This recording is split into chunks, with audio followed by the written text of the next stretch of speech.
Hi, welcome back on Do It Yourself channel. I'm going to show you how to configure battery saver in your Google Pixel 9 Pro.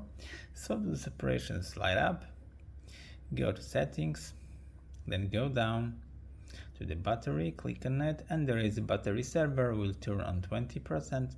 So you can enable it by clicking like that.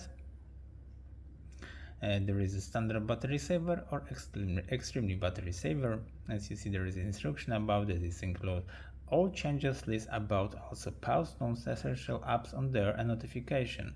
Yep. You can of course setting by your extremely battery saver by adding some apps here, and you can schedule and reminders. The 20% to turning on is minimum. So that's all about your battery saver. So I hope the video is helpful for you. If yes, you can leave like, leave comment, and leave subscribe, and see you by next video. Hi.